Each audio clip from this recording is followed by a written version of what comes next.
दीदी दीदी है की भेल नहीं किछो कनिया छोड़ दियो ना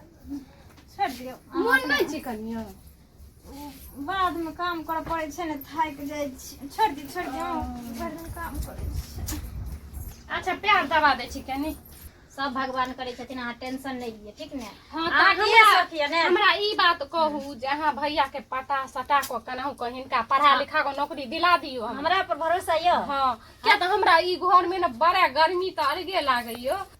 खाइबे खाना निकाल दो नहीं सुबह सतुआ रे पी गेलिए वह अथी छै की देखे छी नहीं किछ कहली की हां कुछ अहाँ से बात करे के छै कहूँ विजय बजू न हल्ला नहीं करू न कहली की हां गांव घर में देखे छी सबके नौकरी भ गेले हां कते माने सब जगह जगह घर में नौकरी भेले हन सबके देखे छियै सबसे गाँव शोर छै फलामा बेटा के नौकरी भ गेले फलामा के बेटा मास्टर भ गेले ने हां हमरो शौक रहे कि बचपन से बुआ के पोसलिए पाललिए बेटा हाँ। और सारा उम्मीद सारा आशा तो ओकरे पर लगा के बैठल छी दुनू आदमी ये बात तो सही बात छै तो ओइ बीच कि अभियो भी स्थिति खराब छै खराब छिते छै हमहूँ समझ सकै छी जे आमदनी नहीं छै घर में तो की कयल जाय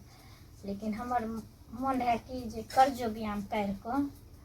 2 कट्ठा कमे जोतती हम नहीं हेते तो लास्ट में वो बेच के बउआ के नौकरी करा देती रहे तो बढ़िया रहते रहे एहि में संकोच करे के की बात छै नहीं कहियो बौआ के पढ़े के लेल नहीं हेते तो हम तो चलि जेबे परदेशो चलि जेबे अहाँ कते नीक छी हमरा डर होइ छले कि कहूँ अहाँ हमरा डांट नहीं दिए नहीं नहीं नहीं अहाँ के खुशी में हमरो खुशी छै कत पढ़थिन कत जाय पड़ते तो सब खर्चा पूछ के हाँ। नहीं हेते ना तो तत्काल हमर जेवर छै रखल तो उहे हम बनकी लगा देबे ठीक छै दे देबे उठा के। ठीक छै ठीक हाँ हाँ ये बात बहुत अच्छा विचार छै ठीक छै तऽ। ठीक छै तो बौआ के जाऊ कहो अबे के लिए दोनों भाई विचार कर लेबे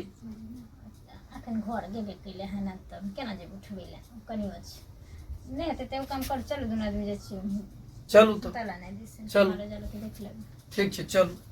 ठीक छै चल उठते तो बतिया लेबे ठीक छै तो